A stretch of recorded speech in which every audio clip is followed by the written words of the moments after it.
अच्छा जी, पहली बात जो सबसे बड़ी बात है, आप यकीनन सब लोग जो इस इदारे से जुड़े हुए हैं या एक साथ एक दूसरे से जुड़े हुए हैं, तो उसके सबसे बेसिक जो बेसिक वजह है वो क्या है? वर्किंग। जी, कोई और बताएगा? बेसिक वजह क्या है? जो आप इस इदारे से जुड़े हुए हैं और एक दूसरे के साथ जुड़े हुए हैं, इसकी बेसिक वजह क्या है? कोऑपरेशन, ठीक है। टीम और टीम वर्क, टीम वर्क और लर्निंग। लर्निंग, ठीक है, ये भी अच्छा है। और अवेयरनेस भी अच्छा है, ठीक है। इससे कोई बेहतर है? सबसे बेसिक वजह आपको पता है सैलरी है। गलत तो नहीं बोल रहा मैं? नहीं, ठीक है। भाई जो सच है वो तो उसको तो मानना पड़ेगा ना। बोला कि नहीं, बोला कि मेरे माइंड में नहीं। जा रहा था लेकिन मैं इसको प्रूव करवा देता हूँ। अच्छा ये याद रखिएगा, मैं आपको एक मजे की बात बता रहा हूँ, और चूंकि मैं आज यहाँ पे ना रियलिटी पे बातें करके जाऊँगा अपनी लाइफ से। अच्छा, एक बात मैं पहले बता दूँ, क्योंकि मैं आपसे छोटी उम्र का लड़का हूँ, तो मैं अपनी बातें करूँगा तो आप ये नहीं समझिएगा कि पढ़ाई बता रहा है, इसलिए कि बीइंग अ मोटिवेशनल स्पीकर मैं ये समझता हूँ कि हम ये कहते हैं, मोटिवेशनल स्पीकर जब भी आके बात कर रहा होता है तो हम ये कहते हैं कि यार ये देखो उसकी कहानियां बता रहा है, इसकी कहानियां बता रहा है, इसने खुद क्या किया है, और जब अपनी बताया तो वो कहते हैं देखो कितनी बड़ी बड़ी बातें कर रहा है और अपने आप को कितना अच्छा करके दिखा रहा है। तो ऐसी कोई बात नहीं, मैं दोनों चीजों से आज आपको रिलेट करूंगा, लेकिन रिसर्च के साथ प्रूव करूंगा कि इस इदारे में आप बिल्कुल सैलरी की वजह से ही एक दूसरे के साथ है, लेकिन इसके अलावा भी आप बहुत अच्छा काम कर सकते हैं इस इदारे से, और मैं प्रूव करूंगा अपनी लाइफ से इसको। याद रखिए क्या कि एक रिसर्च हुई है, ये 2 महीने पहले रिसर्च हुई है इंडिया के अंदर। उन्होंने कॉल सेंटर से चंद लड़के उठाए। अब होता है कॉल सेंटर में क्या काम होता है, कॉल उठानी होती है, उनके मसले सुनने होते हैं, फिर उनको टॉपिक करानी होती है, आम अल्फाज में कहूँ तो। उन्होंने चंद लड़के उठाए और 3 ग्रुप बनाए। पहला एक रैंडम ग्रुप बनाया, उसे कहा कि जी हमें चंदा इकट्ठा करना है किसी के नाम पर, और आपको कॉल्स करके चंदा लेना है इन लोगों से। और दूसरा ग्रुप बनाया, उसका नाम था सेल्फलेस ग्रुप। उसे कहा कि जी अगर आप चंदा इकट्ठा करो, ये हमारी एक वैल्यू है, इससे ऊपर अगर चंदा आएगा तो 10 बच्चों को, 10 गरीब बच्चों को तालीम दी जाएगी, जिसकी वजह से वो अपने घर को बहुत अच्छे से मेंटेन कर सकेंगे। एक और ग्रुप बनाया, उसका नाम था सेल्फिश ग्रुप। उसे कहा कि जी अगर आप जो है ना इस टारगेट को मीट करते हैं तो आपकी सैलरी डबल कर दी जाएगी। अच्छा जी, उनको कुछ वर्क दिया और दे दिया टास्क उनको, और वो करते रहे। टाइम खत्म हो गया। जब टाइम खत्म हुआ तो पता है क्या देखा, जो रैंडम ग्रुप था जिसे कुछ भी नहीं मिल रहा था, जिसे बस ये कहा कि चूंकि तुम हमारे इदारे में काम करते हो तो तुम्हें ये काम भी करना पड़ेगा, उनकी सेल, यानी उन्होंने जो चंदा इकट्ठा किया था, और वो ग्रुप जिन्हें कहा कि डबल सैलरी मिलेगी अगर ये मीट कर दिया तो उनकी बराबर थी। और जो तीसरा ग्रुप था जिसे कहा कि अगर तुमने इसे मीट किया तो 10 बच्चों को मिलेगी, उनकी उनसे 3 गुना ज्यादा थी, डबल भी नहीं, 3 गुना ज्यादा निकली। तो इस रिसर्च से उन्होंने ये बताया कि याद रखिएगा, सैलरी की जो मोटिवेशन होती है ना, ये सिर्फ पहली तक ही होती है, लंबे अरसे तक ये नहीं चल सकती। मोटिवेशन जो चलती है वो पर्पस की मोटिवेशन जो है वो लंबे अरसे तक चलती है, जब आपको पता चलता है मेरी वजह से बहुत से लोगों को फायदा मिलेगा।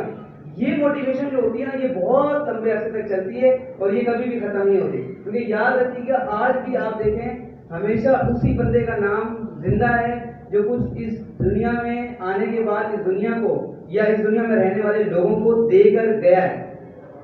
जो मांगता रहा है वो भिखारी से ज्यादा वो ऊपर नहीं पहुंच पाया। वो क्या खूबसूरत एक कहानी बनी है कि एक भिखारी था, वो मांगता था, पता चला कि उसने मांगते एक दिन मर गया। तो लोगों ने कहा इतना मांगता था, इसके पास कुछ नहीं था क्या? जब देखा जिस डब्बे के नीचे वो बैठा था, करोड़ों का उसने खजाना जमा किया था, लेकिन खर्च करने का मौका ही नहीं मिला। तो याद रखिएगा, मांगने वाले का कुछ भी नहीं होता, देने वाले का ही नाम जिंदा रहता है। और यही जो है ना पर्पस, ये असल मोटिवेशन है।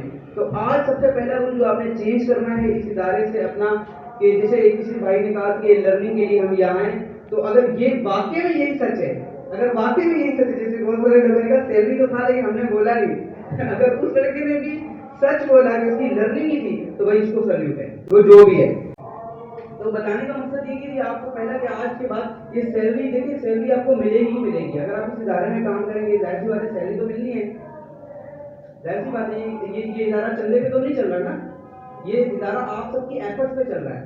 तो पहली बात तो सबसे पहले अपना ये पर्पस चेंज कर लें, सैलरी से हट कर कि भाई मैं इस इदारे को कुछ दूंगा और मैं इस इदारे के बच्चे जो यहाँ से निकलेंगे उनसे कुछ दूंगा। क्या रिस्पेक्ट। हम बोलते तो हैं कि ये पैगंबराना पेशा है, लेकिन इसको समझते बहुत कम लोग हैं। ये भी मैं आपको बता दूं, इसको बहुत कम लोग ये बात समझते हैं, और जो लोग समझते हैं अल्लाह उन्हें ही इज्जत देता है। आज मैं तीसरी दफा लाइव स्कूल में आया हूँ, कल रात आया था, दूसरी दफा नहीं कल सुबह में आया था। पहली मतलब एक बार रात में आया था तो मैंने पढ़ा नहीं, लेकिन जब कल मैं सुबह आया तो सर बाबर के दफ्तर के बारे में कोटेशन लिखी हुई, किसी को पता है वो क्या है? आप तो इस इदारे में रहते तो कहेंगे मुझे जरूर बताएं।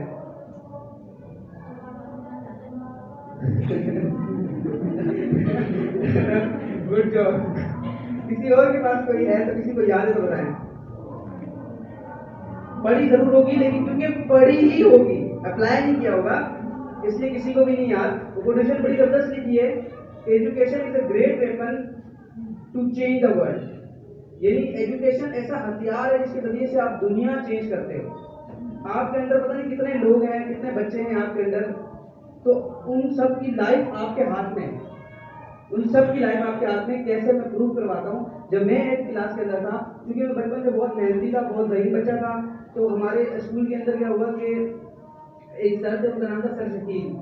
वो 9th को पढ़ाते थे फिजिक्स, वाइस प्रिंसिपल भी थे। हमने सिर्फ उनके बारे में अच्छा सुना हुआ था, हमें पता नहीं था। हम जब 8th क्लास में थे तो एक बार क्या हुआ, वो हमारी क्लास में आके फ्री पीरियड, और वहाँ उन्होंने आके एक बात कही कि मुझे ये बताओ कि अगर अल्लामा इकबाल या कायदे आजम की डायरी जो वो लिखते थे अगर आज मिल जाए तो कितने लोग उसको पढ़ेंगे, और मुझे ये बताओ कि कितनी महंगी वो बिकेगी। हम सब सोच में बैठ गए। हमने कहा यार हम तो समझते हैं फिजिक्स अच्छी पढ़ाते हैं तो लाइन भी अच्छी पढ़ाते हैं। उस दिन उन्होंने एक बात की, उन्होंने कहा कि अगर आप समझते हो कि आप भी मरने से पहले बहुत बड़े इंसान बनोगे, बहुत बड़े, तो फिर आप भी डायरी लिखना शुरू करो। मुझे नहीं पता मेरे दोस्तों ने किसने लिखी नहीं लिखी। 8 साल से अल्हम्दुलिल्लाह मैंने डायरी लिखी, 8 साल से मैंने किताबें पढ़ना स्टार्ट कर दी। 8 साल हो गए मुझे। तो मैं आपको ये बताना चाह रहा हूँ कि आपको नहीं पता कि एक टीचर की वजह से बच्चे की लाइफ कैसे चेंज होती है। और आज मैं सर शकील को ढूंढता रहता हूँ, मुझे नहीं पता नहीं वो कहाँ गए। जब मैंने मैट्रिक किया तो वो भी स्कूल से रिटायर हो गए, और कराची इतना बड़ा है कि उन्हें ढूंढना मेरे लिए बड़ा ही मुश्किल है। लेकिन मैं फिर भी उनकी तलाश में हूँ कि कभी मुझे वो मिले और मैं जाऊँ, सर ये ले मिठाई आप, अगर आपने उस दिन मुझे ये ना दी होती और मैंने 8 साल डायरी ना लिखी होती तो मैं इंजीनियरिंग करने के बाद भी उर्दू इतनी अच्छी ना लिख सकता होता। तो पहला है कि जी पर्पस से आज के बाद जुड़े, और सैलरी को दूसरे नंबर, सैलरी को रखें। मैं ये नहीं करके सैलरी छोड़ दें, ऐसी कोई बात नहीं। सैलरी जरूरी है, बहुत जरूरी है, और खासतौर पर खवातीन ज्यादा है तो क्यों ज्यादा है? क्योंकि खवातीन की ज्यादा जरूरत है। लेकिन इसको सेकंड पे रखें और फर्स्ट पे अपने पर्पस को रखें। ये है पहला पॉइंट, इसको नोट डाउन कर लीजिए। अच्छा जी, दूसरा ये कि आपको ना टीचर तो है जी, टीचर अल्लाह ने आपको बना दिया, आप बन भी गए, जैसे मैंने बताया ये पैगंबराना पेशा है, तो काइंडली इंस्पायरेशनल टीचर बनेगी जो इंस्पायर करे। अच्छा इसके लिए क्या, इसके लिए सिर्फ 3 काम आपको करने हैं। नंबर 1 क्रिएटिविटी लानी है।